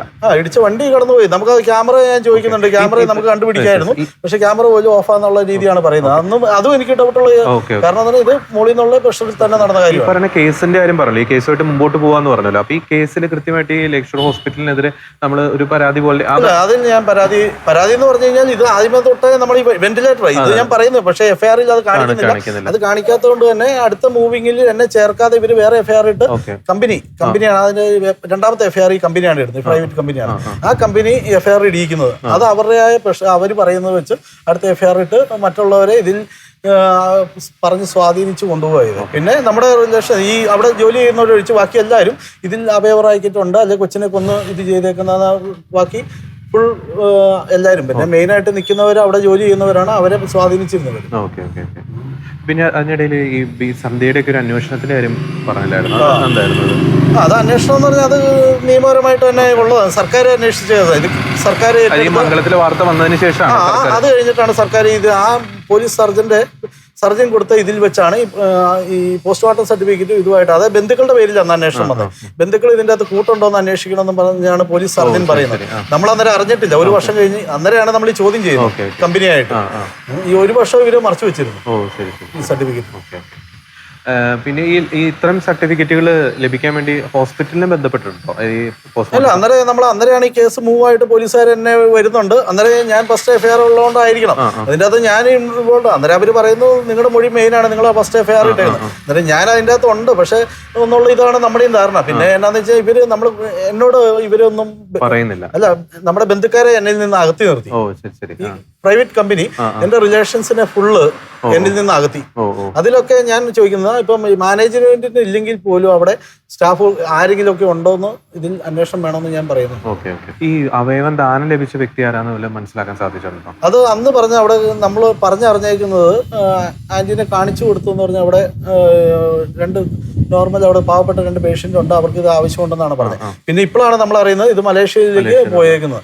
ഇതെല്ലാം ദുരൂഹത തന്നെയാണ്. ഇതിൻ്റെ അകത്ത് ഫുൾ ഇത് ദുരൂഹത തന്നെയായിട്ടാണ് നമുക്ക് ഒന്നും പറയാൻ പറ്റാത്ത ഒരു ഇതിലേക്ക് നമ്മൾ പൂർണ്ണമായിട്ട് ഓരോരുത്തരെ ഡോക്ടറിനെ വിശ്വസിച്ചു. നമ്മുടെ അവർ തെറ്റ് ചെയ്തിട്ടുണ്ട് ഞാൻ പറയില്ലല്ലോ, ജോലി സ്ഥാപനത്തിലുള്ളവര്, പക്ഷെ അവരെയും വിശ്വസിച്ചു. എന്തെങ്കിലും കെയർ കൊടുത്തോളും, നമുക്കുള്ള ഒരു ഏറ്റവും നല്ല ഇത് കിട്ടുമെന്ന് നമ്മൾ വിശ്വസിച്ചു. പക്ഷെ അവരെങ്കിലും കെയർ കൊടുത്തിരുന്നെങ്കിൽ ഇത് ഈ സ്ഥിതി വരില്ല. എന്തായാലും അറിയുന്ന ഒരാളെ മെഡിസിൻ ചെയ്യുന്നുണ്ടോ ഇവർക്കറിയാലോ, ഒരാളെ അവിടെ നിർത്തിയിരിക്കുമ്പോ അവർക്കറിയാലോ ഒരു കുഞ്ഞിന് മെഡിസിൻ കൊടുക്കുന്നുണ്ടോന്ന്. അതൊക്കെ ഒന്ന് ശ്രദ്ധിക്കാമായിരുന്നു. നമ്മളിപ്പോ ഓർക്കുന്ന ഇതാരും കാണുന്നില്ലെന്നാ, പക്ഷെ ദൈവം തമ്പുരാൻ ഇതെല്ലാം കാണുന്നു. 13 വർഷത്തിന് ശേഷം ഇത് പൊങ്ങിയിരിക്കണം. ഇത് ഭയങ്കര അതിശയാണ്. എന്നാ ചോദിച്ചാ ഈ ഡോക്ടർ ഏത് രീതിയിലാണ് ഇത് എല്ലാം ക്രമീകരിച്ച് ഇതെല്ലാം എടുത്ത് ഏറ്റവും 1 വർഷം ഇത് വരും. കഴിഞ്ഞ ഒരു 2 വർഷം ആയില്ല, 1 വർഷം മുമ്പ് ഈ കടയിൽ വന്ന് എന്നെ ഒപ്പിടിച്ചിട്ട് പോയിട്ടുണ്ട്. എനിക്ക് ഞാൻ പരാതി ഇല്ലാന്നും പറഞ്ഞു ഉള്ള കാര്യം എനിക്ക് എന്നാ പറയുന്നേനാ. ഒരു 2 പേര് വന്ന് എന്നോട് ഒരു ഫയലിൽ വന്ന് നമ്മുടെ രേഖകൾ കുറെ ഉണ്ട് കയ്യില്, അതിനകത്ത് പരാതി ഇല്ലാന്ന് ഞാൻ എഴുതി കൊടുത്തു. 2 വർഷം മുമ്പ് ഈ 1.5-2 വർഷം ആയിട്ടുള്ളൂ. ഈ കടയിൽ വെച്ചാണ്. പറയുന്നില്ല. അവരവിടുന്ന് വന്നാന്നാ പറഞ്ഞത്. ഞാൻ പിന്നെ സാറേ ഈ പറഞ്ഞ പോലെ നമ്മുടെ കുഞ്ഞു പോയി, പിന്നെ നമുക്ക് ഇതിന് സമയമില്ല. ഈ പാരലായിട്ട് ഗണപതി ഡോക്ടർ ഈ ഒരു കേസ് നടത്തുന്നത് ഒന്നും അറിയില്ല, നമുക്ക് ഒന്നും അറിയില്ല. അമ്മ എനിക്ക് എന്തെങ്കിലും പരാതി ഉണ്ടോ? ഇല്ല, എനിക്ക് ആരോടും പരാതിയില്ല. ഞാൻ എഴുതി കൊടുത്തു. എന്ന് ചോദിച്ചാൽ എന്റെ ഭാഗത്ത് ഞാൻ കണ്ടതെല്ലാം കറക്റ്റ് ആയിട്ടാണ് കണ്ടത്. പിന്നെ ഈ പുറത്തു നിന്നവര് കണ്ടവരും ഈ കുഞ്ഞിനെ ഇറക്കുന്നു കയറ്റുന്നു ഇതൊക്കെ വന്നപ്പോഴാണ് ഈ സംശയങ്ങൾ ഇങ്ങനെ ഒഴിച്ചു വന്നു. എന്നാലും നമുക്ക് പിന്നെ ആരോടാ വമ്പൻ ശക്തികൾ അവരോട് എതിർക്കാൻ നമുക്ക് പറ്റുമോ? എന്നെ ചിലപ്പോ അന്നേരം തന്നെ അവര് തലവെട്ടി പാത്ത് വെക്കും. വമ്പൻ ശക്തികളോട് സ്വാധീനമുണ്ട്, അധികാരമുണ്ട്. നമുക്കിതൊന്നുമില്ല. നമുക്ക് എന്ന് ചോദിച്ചാൽ ജീവനുള്ള ഒരു ദൈവമുണ്ട്, അത്ര മാത്രമേ ഉള്ളൂ. ഞാൻ ജീവനുള്ള ദൈവത്തിൽ വിശ്വസിക്കുന്ന ഒരാളാണ്. അതുകൊണ്ട് എനിക്കൊരു ചതുവ് ഇങ്ങനെ പറ്റിയാൽ പോലും ദൈവം അത് നന്മയ്ക്കാക്കി എടുക്കും. ഇതിൻ്റെ അകത്തൊരു ഇത് വന്നെന്ന് അറിയുമ്പോഴാണ് നമ്മൾ എല്ലാം കൂടി കൂട്ടി വായിക്കുന്നത്. ഇതെല്ലാം കൂടി കൂട്ടി വായിച്ചു കഴിയുമ്പോൾ ആദ്യം തൊട്ടേ ഇതിന്റെ സ്റ്റാർട്ടിങ്ങിൽ ഇതിന്റെ റണ്ണിങ്ങിൽ മൂവിങ് ആണ് ഇത്. കാരണം എന്ന് പറഞ്ഞു കഴിഞ്ഞാൽ അല്ലെങ്കിൽ നമ്മൾ ആ വണ്ടിയിൽ നിന്ന് ഇറക്കുമ്പോൾ ഇന്ന ആൾ പേഷ്യന്റ് അർജന്റായിട്ട് കൊണ്ട് ആ ഡോക്ടറിന് പറയാം. നമ്മളൊരു ഡോക്ടറിന്റെ അടുത്ത് കൊണ്ടുപോകുന്ന പറഞ്ഞാൽ നമുക്ക് അവർ പറഞ്ഞു തരണം. അവർ അന്നേരം അതിന് സിമ്പിൾ ആയിട്ടുള്ള ഒരു കാര്യം. കാരണം ഇത്ര സീരിയസ് ഉള്ള ഒരു ആക്സിഡന്റ് നടന്ന ഒരാളെ അവർക്കാണ് അറിയാവുന്നത്. അവരവിടെ പറയേണ്ടതാണ്. ഞാൻ ഇത്ര 3 അവർ ഇതിന് വേസ്റ്റ് ആയി കളഞ്ഞു. അന്നേരം ഓൾറെഡി ബ്രെയിൻ ഡെത്ത് ആകണം. അത് അതുകൊണ്ടായിരിക്കാം ചിലപ്പോ കോതല ഹോസ്പിറ്റലിൽ ഇപ്പത്തെ ന്യൂസ് വെച്ച് കൂട്ടി വായിക്കുമ്പോഴാണ് അത് എനിക്ക് തോന്നുന്നത്. പക്ഷെ എനിക്ക് അവിടെ വെച്ച് ഈ വെന്റിലേറ്റർ ഊരിയതും അതിന്റെ തലേദിവസം ഈ ഓക്സിജൻ മാത്രം നിർത്തിയിട്ട് ICUലേക്ക് അങ്ങോട്ടും ഇങ്ങോട്ടും ചേഞ്ച് ചെയ്തതിലാണ് എൻ്റെ ഒരു ഡൗട്ട് അന്ന് ഉണ്ടായിരുന്നുള്ളൂ.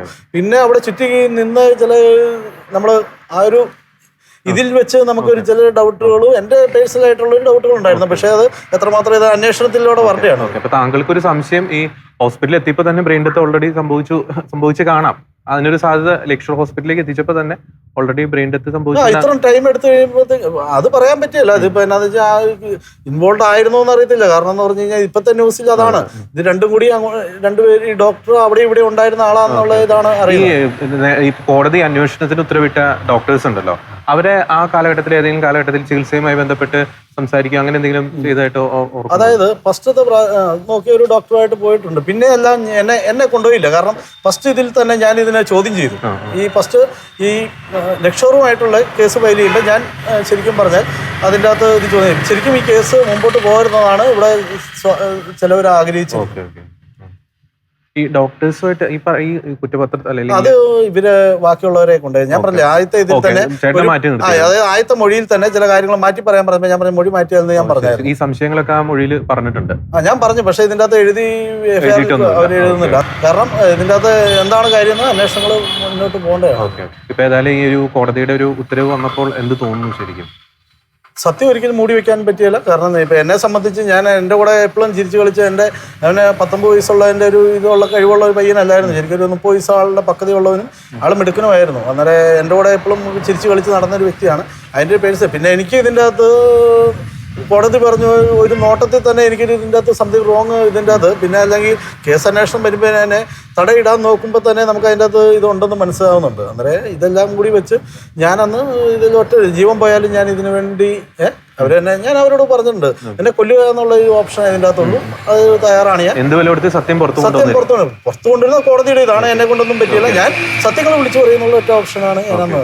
പക്ഷേ 13 വർഷം കഴിഞ്ഞ് ഈശ്വരൻ അതിനുള്ള ചാൻസ് ഇപ്പം തരുവാണ്. കാരണം എനിക്ക് കുറച്ചുകൂടി ഒരു വ്യക്തതയ്ക്ക് വേണ്ടി ഒരു കാര്യം കൂടി ചോദിക്കുകയാണ് ലാസ്റ്റായിട്ട്. ഈ പ്രൈവറ്റ് കമ്പനിയുടെ ഇതിൻ്റെ അകത്ത് എന്തുകൊണ്ടാണ് ഈ കാര്യത്തിൽ ഇത്ര ഇൻവോൾവ്? ഇപ്പൊ നേരത്തെ പറഞ്ഞു ഇപ്പൊ ബിബിനും അവിടെ വർക്ക് ചെയ്യുന്നത്. പക്ഷേ ഈ എബിന്റെ ചികിത്സയെ ബന്ധപ്പെട്ട് ഈ പ്രൈവറ്റ് കമ്പനിക്ക് എന്താണ് ഇത്ര ഇൻവോൾവ്? അവിടെ സ്റ്റാഫുകളെ നിർത്തിയിട്ടുണ്ട്. ഈ സ്റ്റാഫുകൾ ആരെങ്കിലും ഈ മാഫിയായിട്ട് ഇൻവോൾവ് ആണോ എന്നൊരു ഡൗട്ട്. എബിന്റെ ചികിത്സയിൽ എന്തുകൊണ്ടാണ് ഈ പ്രൈവറ്റ് കമ്പനി ഇത്രമാത്രം ഇൻവോൾവ് ആവാനുള്ള കാരണം? അതവര് ഞങ്ങളൊരു ഞാൻ പറഞ്ഞില്ല ഫാമിലി ആയിട്ടുള്ള പേഴ്സൺ ബന്ധങ്ങളൊക്കെ ഉണ്ട്. അല്ലാതെ ചെറിയ റിലേഷൻസ്. അതിന്റെ ഭാഗമായിട്ട് ഒരു നമ്മളും വന്ന് നമ്മുടെ ഒരു ഗുഡ് വിൽ എന്നുള്ള രീതിയിൽ ഞാനും അതിന്റെ കൂടെ ഉണ്ടായിരുന്ന ആളാണ്. ഞാൻ ഈ രണ്ടാമത്തെ ന്യൂസ് വരുമ്പോൾ ഞാൻ അവരോടാണ് ചോദിക്കാൻ ചെല്ലുന്നത്. ഇങ്ങനെ പത്രത്തിൽ ന്യൂസ് മംഗളത്തിൽ ന്യൂസ് വന്നിട്ടുണ്ട്, എന്താണ് അടുത്ത മൂവിക്ക് നമ്മൾ ചെയ്യേണ്ടതെന്ന്. അവിടെ തൊട്ടാണ് അവർ ഈ തട വീഴുന്നതായിട്ട് എനിക്ക് ഫീൽ ചെയ്യുന്നത്. മനസ്സിലായി? അത് മൂവിക്ക് വേണ്ടെന്നുള്ള ഇതാണ് എന്നോട് പറഞ്ഞത്. ഞാൻ പറഞ്ഞത് അത് മൂവി ചെയ്തേ പറ്റുള്ളൂ എന്ന് രീതി പറയുന്നു. പേപ്പേഴ്സ് ചോദിക്കുമ്പോൾ കിട്ടുന്നില്ല. അവിടെ തൊട്ട് തന്നെ ഇത് ഫുൾ പേപ്പേഴ്സ് അവരുടെ കയ്യിലുണ്ട്. ഞാൻ അതിൻ്റെ അകത്ത് പേപ്പേഴ്സ് അന്നത്തെ ഇതിൽ തന്നെ ഞാൻ ഇങ്ങനെ ഇതായതുകൊണ്ട് ഉള്ളതുകൊണ്ട് ഇത് മാറ്റാൻ എഫ്ഐആർ അതായത് കേസുകൾ തന്നെ മാറ്റി എത്രമാത്രം മാറ്റിയിട്ടുണ്ടെന്ന് നമുക്കറിയത്തില്ല. അപ്പൊ ഈ ചികിത്സയുമായി ബന്ധപ്പെട്ട കാര്യങ്ങളൊന്നും ആ സമയത്ത് നമ്മളെ കൃത്യമായിട്ട് ഇവർ അറിയിക്കുന്നുണ്ടായിരുന്നു ഈ പ്രൈവറ്റ് കമ്പനി? എന്നോട് ഒരു കാര്യം പറഞ്ഞില്ല, എനിക്ക് ഇടയ്ക്ക് കോളുകൾ വരുന്നുണ്ട്, പോലീസുകാർ വന്ന് കാണുന്നുണ്ട്, ഇതൊക്കെ എനിക്ക് ഉള്ള ഇതുള്ളൂ പിന്നീടുള്ളത്. അതായത് അത് പിന്നെ എന്നോട് പറയുന്നത് പിന്നെ ഒരു കാലഘട്ടം ആയി കഴിയുമ്പോൾ എന്നോട് പറയുന്നത് അത് ഈ ക്ലൈമിന്റെ കേസിലേക്ക് നിങ്ങളുടെ കേസ് ഇതായിട്ടുണ്ട് എഫ്ഐആർ യക്ഷോറിന്റെ വേറെ കമ്പനിയിൽ നിന്നാണ് നമുക്ക് ഇൻഫർമേഷൻ തരുന്നത് അല്ലെ? ഈ കമ്പനിയൊന്നും എന്നോട് ആദ്യം പിന്നെ പറഞ്ഞിട്ടൊന്നുമില്ല. എന്നോട് പോലീസുകാർ എൻ്റെ അന്ന് ആദ്യത്തെ എഫ്ഐആറിൽ എൻ്റെ നമ്പറുണ്ട്, അന്നേരം എന്നെ പോലീസുകാർ ഫോണിലൂടെ ബന്ധപ്പെടുന്നു, അങ്ങനെ പോലീസുകാർ വരുന്നു. ഞാൻ അന്നേരം ആദ്യമേയൊക്കെ വന്നു കഴിയുമ്പോൾ അതിൻ്റെ അകത്ത് കോംപ്രമൈസ് ചിലവർ അത് കഴിഞ്ഞപ്പോൾ ഞാൻ പോലീസ് മറ്റേ അവരുടെ കാർഡ് ചോദിച്ചിട്ടുണ്ട്, അതിൻ്റെ അകത്ത് ആ ഒരു പോലീസാന്നുള്ള ഇത് കിട്ടിയിട്ടുണ്ട്. അവർ അന്നേരം അങ്ങനെ എൻ്റെ മൊഴി എടുത്തോണ്ട് പോയി. അത് ഇതിൻ്റെ അകത്ത് വന്നിട്ടുണ്ടോന്ന് അറിയത്തില്ല, കാരണം നമ്മളെ സ്വാധീനിക്കാനാണല്ലോ വന്നത്. എന്റെ കുഞ്ഞ് പോയി, അവരെ ഞാൻ പിടിക്കപ്പെടണമെന്ന് പറയുന്നുണ്ട്. അത് നമുക്ക് സമൂഹത്തിൽ വേണം. നമ്മുടെ ജീവിതത്തിൽ ഇനി ഒരു ക്രൂരത നടക്കാൻ പാടില്ല. നമ്മളെ സ്നേഹം മാത്രം കൊടുക്കുക ജനങ്ങൾക്ക്. ഒരു ചിരി, ഒരു ഡോക്ടർമാരുടെ ചിരി കാണുമ്പോൾ തന്നെ നമുക്ക് മനസ്സിലാവുക ആ കുഞ്ഞിന് ആ ഒരു എല്ലാം. ഞാൻ പറയണത് എന്നാന്ന് വെച്ചാൽ ഒരു അതീവ ശക്തി നമ്മുടെ കൂടെ ഉണ്ടെന്ന്, ഇല്ല ഒരു ഈശ്വരൻ, ഇല്ല ഒരു യേശു, ഇല്ലെങ്കിൽ ഒരു ഉണ്ടെന്ന് നമ്മൾ വിശ്വസിക്കുക. ഇതിനൊക്കെ ന്യായവിധിയുണ്ട്. ഇപ്പൊ ഇവര് ചിരട്ടത്ത് ചെയ്യുന്നു, അവരൊക്കെ ചിലപ്പോൾ ഇപ്പൊ അവർക്ക് എവിടെ നിന്ന് നമുക്ക് ചെയ്യാം. ഇരുട്ടത്തിരുന്ന് ചെയ്യുന്നത് വെളിച്ചത്തിൽ പോഷിക്കുന്ന ഒരു സമയം വരുമ്പം നഷ്ടപ്പെട്ടു പോകാതിരിക്കുക. അത് അതീവ കാലത്തിന്റെ ഇതിലേക്ക് ഓടിക്കഴിഞ്ഞിരിക്കുന്നു. നമ്മുടെ കാലം അത് കാണിച്ചുകൊണ്ടിരിക്കുന്നു. അപ്പം ഈ ലോകത്ത് നമുക്ക് പറ്റാവുന്നതും നന്മ ചെയ്യുക. ഈ ഇങ്ങനെ ക്രൂരതകളും കൊലയും ഇതൊക്കെ മാറ്റിയിട്ട് ഞാൻ എൻ്റെ കുഞ്ഞുങ്ങളോട് പറഞ്ഞു കൊടുക്കുന്ന മോനെ എന്ത് ഉപദ്രവിച്ചാലും അവന്മാർ പറയും, ഇപ്പം ഞാൻ അങ്ങനെയൊക്കെ പറയുമ്പോൾ ഞാൻ പറയും മോനെ അവരോട് ക്ഷമിക്കുക, ഇന്നല്ല നാളെ അവർ നല്ലതാവും. അന്നേരം എന്തേലും വിഷയങ്ങൾ ഒഴിവായി പോയിട്ടുണ്ട്. അതുകൊണ്ട് ആ കുഞ്ഞുങ്ങൾ ആ സ്വഭാവം തന്നെ വന്നു. അതുകൊണ്ടാണ് ഇതിനൊന്നും പ്രതികരിക്കാഞ്ഞത്. ഇല്ല ഉണ്ടല്ലോ, എൻ്റെ പിള്ളേരൊക്കെ ആ കുഞ്ഞുങ്ങളല്ലേ, അവർ ഈ ഇത്ര എണ്ണം ഒരു 26 കൊച്ചുമക്കള് ആൺപിള്ളേരെ ഞങ്ങളുടെ കൂടെ ഉണ്ട്. എല്ലാം കൂടെ ഇറങ്ങിയാൽ പ്രതികരിക്കാൻ മേലായിട്ടാണോ? പക്ഷെ അവരെ പഠിപ്പിച്ചിരിക്കുന്നത് ഞങ്ങള് ഇങ്ങനെയാണ്. അതുകൊണ്ട് പിന്നെ തെറ്റ് ചെയ്താൽ തെറ്റ് ഇപ്പൊ ഇത് ചെയ്തു പോയില്ലേ, ഇല്ലെങ്കിൽ നമുക്ക് ഗുണദോഷം പറയാം. ഇപ്പൊ ചെയ്തു പോയതിന് ശിക്ഷ ദൈവം കൊടുക്കും, ഈ ലോകത്തിലും കൊടുക്കും, വരുവാനുള്ള കാലത്തിലും കൊടുക്കും. അപ്പൊ അവർക്ക് തെറ്റ് മനസ്സിലായി അവര് പിടിക്കപ്പെട്ടാലും അവരോട് ഞാൻ മനഃപൂർവ്വമായി ക്ഷമിച്ചിരിക്കുന്നു. ഇപ്പൊ അവര് കാണുന്നതായിരിക്കും. അവരോട് ഇനിയും ഞാൻ പറയണത്, ഒരു മക്കളോടും ഒരമ്മമാരോടും ഇങ്ങനെ ഒരു ചതിവ് ഒരു കുഞ്ഞുങ്ങളോടും ചെയ്യാതിരിക്കുക. 100% ഉള്ള ഡോക്ടർമാരിൽ ഒരു 5 എണ്ണമായിരിക്കും ഈ ക്രൂരത ചെയ്യുന്നത്. പക്ഷെ 95 പേരും നല്ല ഡോക്ടർമാരാണ്. പക്ഷെ ആ നല്ല ഡോക്ടർമാരൊക്കെ ഈ 5 ക്രൂരന്മാരുള്ളത് കൊണ്ടാണ് അവരുടെ വില നഷ്ടപ്പെട്ടു പോകുന്നത്. അതുകൊണ്ട് അവരെയും ഞാൻ പറയണ 5 പേരെ മാറ്റിയിട്ട് 100% ഡോക്ടർമാര് ജീവൻ കൊടുക്കുന്നവരായി തീരുക മറ്റുള്ളവർക്ക്, അല്ലേ? അതാണ് എൻ്റെ ഒരു പോളിസി. നമുക്ക് ചെയ്യാൻ പറ്റുന്ന അതേ ഉള്ളൂ. നമുക്ക് എന്നും അഭിമാനിക്കാൻ പറ്റുന്നത് പ്രതിഫലം നോക്കാതെ നമ്മൾ ഇത് ചെയ്യുക, ഉപകാരം ചെയ്യുക. അതാണ് ചെയ്യേണ്ടത്. അത്രേ എനിക്ക് പറയാനുള്ളൂ. എല്ലാവരും പിന്നെ മാതാപിതാക്കൾ വളരെ ശ്രദ്ധിക്കുക. ഇനി ആശുപത്രിയിൽ പോകുമ്പോൾ നമ്മുടെ കുഞ്ഞുങ്ങൾക്ക് ഒരു സേഫ്റ്റി ആയിട്ട് എല്ലാ കാര്യങ്ങളും ചെയ്യാം. എന്ന് ചോദിച്ചാൽ നമ്മുടെ ഒരാളെ തന്നെ പ്രധാനപ്പെട്ട ഇച്ചിരി വിവരവും അറിവുള്ളവരെ അതിനകത്ത് വെക്കുക. മെഡിസിൻ കാര്യങ്ങളൊക്കെ അറിയുന്നവരെ അനുസരിച്ച് ആരെങ്കിലും കാണും. നമ്മുടെ കുടുംബത്തിൽ തന്നെ ഇപ്പൊ പഠിത്തം ഇല്ലാത്തവരൊക്കെ വളരെ കുറവാണ്. ഇപ്പം പഠിത്തം എല്ലാവർക്കും നല്ല പഠിത്തമുള്ളവരാണ്. അപ്പൊ എന്തെങ്കിലും ഇച്ചിരി അറിവുള്ളവരെ അവിടെ നിർത്തിയിട്ട് അവരെ വേണം, അവരുടെ എല്ലാ ദിവസത്തെ ഡീറ്റെയിൽസ് നോക്കണം, അവർക്ക് കൊടുത്ത മരുന്നുകൾ അങ്ങനെ ഒന്ന് ചെക്ക് ചെയ്യുമ്പോൾ നമുക്ക് അറിയാൻ പറ്റും, എല്ലാ കാര്യവും പിടിക്കപ്പെടാൻ പറ്റും. അങ്ങനെയൊക്കെ ചെയ്യുക. അത്രേ ഉള്ളൂ എനിക്ക് പറയാനുള്ളൂ. ഈ അവയവദാനം മാഫിയ ഉള്ളത് ഈ ബ്രെയിൻ ഡെത്ത് അവയവ ഇതിൽ മാഫിയ ആയിട്ടൊന്നുമില്ല. ഇതെല്ലാം പ്രൈവറ്റ് ഹോസ്പിറ്റൽ ചെയ്യുന്നു എന്നുള്ളേ ഉള്ളൂ. മാഫിയ വരുന്നത് ലൈവ് ഓർഗൻ ട്രാൻസ്പ്ലാന്റിലാണ്. ഈ കിഡ്നി നമ്മൾ ലൈവായിട്ട് ട്രാൻസ്പ്ലാന്റ്, അതൊരു വലിയ മാഫിയയും ഏജൻസിയും ഒക്കെ ചേർന്ന് ചെയ്യുന്നതാണ്. അത് ഇതുമായിട്ട് ബന്ധമൊന്നുമില്ല. ഇതിനകത്ത് മാഫിയ ഒന്നുമില്ല. ഇത് ഒരു ഹോസ്പിറ്റലുകാരും ഗവൺമെൻറ് സഹായത്തോടുകൂടി കൊല്ലുന്നതാണ്. അല്ല, there is no mafia in this. Joseph എന്ന സിനിമ എൻ്റെ ഹൈക്കോടതി കേസിന് ബേസ് ചെയ്തുള്ളതാണ്. It is entirely based on my case in the high court. അതിൻ്റെ ജഡ്ജ്മെൻറ്റ് വരെ ഉണ്ട്, ഹൈക്കോടതി ജഡ്ജ്മെൻറ്റിൻ്റെ ഡിറ്റോ കോപ്പി വന്നേക്കണം അതിനകത്ത്. ഞാൻ കേസ് കൊടുത്തതിന് ശേഷം പുതിയ നോംസ് ഗവൺമെൻറ് കൊണ്ടുവന്നു. പുതിയ നോംസ് എന്ന് പറഞ്ഞാൽ ഏറ്റവും പ്രധാനം എന്നുള്ളത് ടോക്സിക്കോളജി സ്ക്രീനിങ് ചെയ്യണം. എന്നിട്ട് അതിൻ്റെ അർത്ഥം എന്ന് പറഞ്ഞാൽ ഇപ്പോൾ ICUയിൽ കിടക്കുന്ന പേഷ്യൻറ്റിന് സെഡേറ്റീവ്സും നാർക്കോട്ടിക്സ് ഒക്കെ കൊടുക്കും, മസിൽ റിലാക്സൻസ് കൊടുക്കും. അങ്ങനെയുള്ള അതിന് ആ ഡ്രഗ്സിൻ്റെ എഫക്റ്റ് ഇരിക്കുമ്പോൾ ഒരു പേഷ്യൻറ്റിനെ ബ്രെയിൻ ഡെത്ത് എക്സാമിനേഷൻ നടത്തിയാൽ പേഷ്യൻറ്റ് ബ്രെയിൻ ഡെഡ് അല്ലെങ്കിൽ പോലും ബ്രെയിൻ ഡെഡ് ആണെന്നുള്ള റിപ്പോർട്ട് വരും.